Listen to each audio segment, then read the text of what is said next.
ដើម្បីលើកកម្ពស់សោភ័ណភាពអនាម័យបរិស្ថាន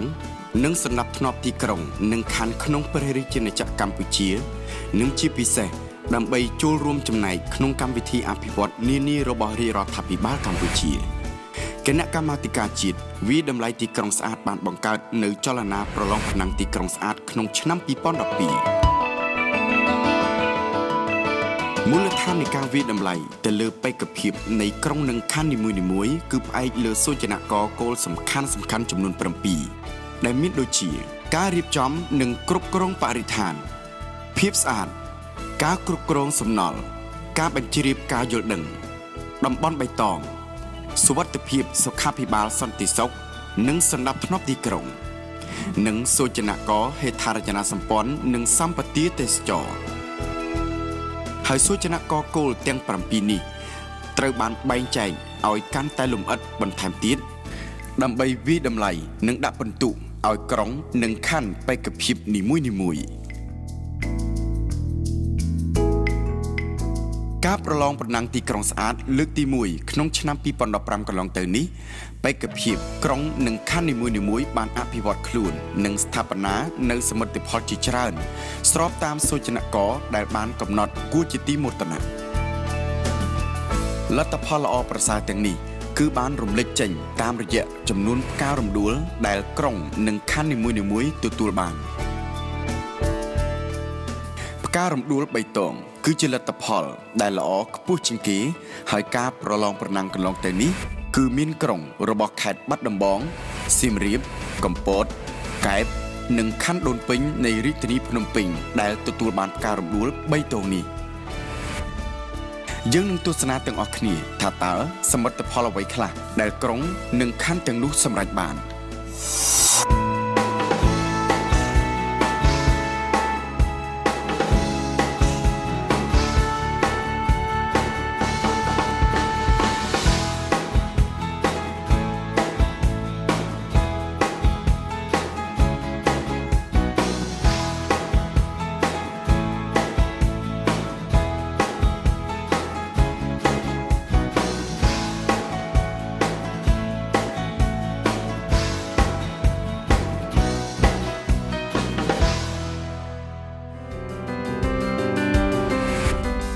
មិនខុសគ្នាផងដែរក្រុងនិងខណ្ឌដទៃទៀតដែលទទួលបានការរំដួល2តងនិង1តងក៏បាននឹងកំពុងព្យាយាមអភិវឌ្ឍខ្លួនកែប្រែមុខមាត់ថ្មីឲ្យប្រសើរឡើងផងដែរ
ឆ្លងតាមការរៀបរាប់និងការបង្ហាញខាងលើនេះ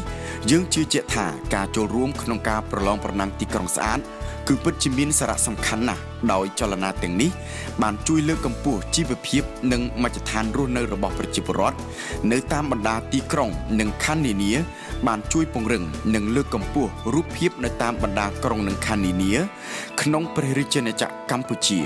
ហើយក៏ជាឧបករណ៍ផ្សព្វផ្សាយសេវាកម្មបៃតងនិងជាយន្តការចូលរួមការពារនិងលើកកម្ពស់បរិស្ថានចលនានេះក៏បានធ្វើឲ្យមានសមភាពក្នុងសង្គមពិសេសការកាត់បន្ថយភាពក្រីក្រតាមរយៈវិស័យទេសចរដោយជំរុញឲ្យភ្ញៀវទេសចរទៅទស្សនាតំបន់នីមួយៗមានការកើនឡើងប្រជាជននៅតាមក្រុងនីមួយៗនោះក៏បានបង្ហាញសុទិដ្ឋិនិយមនិងពេញចិត្តចំពោះចលនាប្រឡងប្រណាំងទីក្រុងស្អាតនេះផងដែរចាមានការល្អខ្ញុំគ្រប់គ្រងហ្មងចាខ្ញុំគ្រប់គ្រងព្រោះកាលណាថាបើសិនជាអ្វីដែលស្អាតអ្វីដែលល្អអ្នកណាក៏ចង់បានហើយខ្ញុំឃើញថាកម្មវិធីហ្នឹងល្អហើយការចូលរួមប្រឡងទីក្រុងស្អាតខ្ញុំបានទទួលជ្រាបដែរចាខ្ញុំគិតថាសំខាន់មែនតើបងព្រោះថាកាលណាដែលយើងមានបរិស្ថានព្រោះថាជីវិតយើងត្រូវការបរិស្ថានរស់នៅជាមួយជុំវិញនៅក្នុងបរិស្ថានជុំវិញខ្លួនយើងទាំងអស់អញ្ចឹងយើងដកដង្ហើមខ្យល់ដកដង្ហើមគឺជាបរិស្ថានមួយបើសិនជាយើងទទួលបានខ្យល់អាកាសល្អដែលគ្មានជាតិពុលផ្សែងដូចជាសម្រាមកាកសំណល់អីផ្សេងគឺធ្វើឲ្យសុខភាពយើងល្អហើយការរស់នៅក៏យើងប្រកបដោយផាសុកភាពដូចគ្នាដែរបងទីក្រុងស្អាតវានាំឲ្យយើងមានសុខភាពល្អពីព្រោះយើងជីវិតយើងរស់នៅគឺត្រូវការស្អាតដើម្បីជួយដល់សុខភាពរបស់យើងទាំងអស់គ្នាកាលណាបើមិនមានការប្រឡងប្រណាំងអញ្ចឹងទេគឺអត់មានការរីកចម្រើននេះគឺនៅដដែលគឺអត់មានការអភិវឌ្ឍទៅមុខទេអញ្ចឹងកាលណាយើងមានការប្រឡងប្រណាំងអញ្ចឹងម្នាក់យើងគិតខំធ្វើយ៉ាងម៉េចដើម្បីឲ្យស្អាតទាំងអស់គ្នាបាទ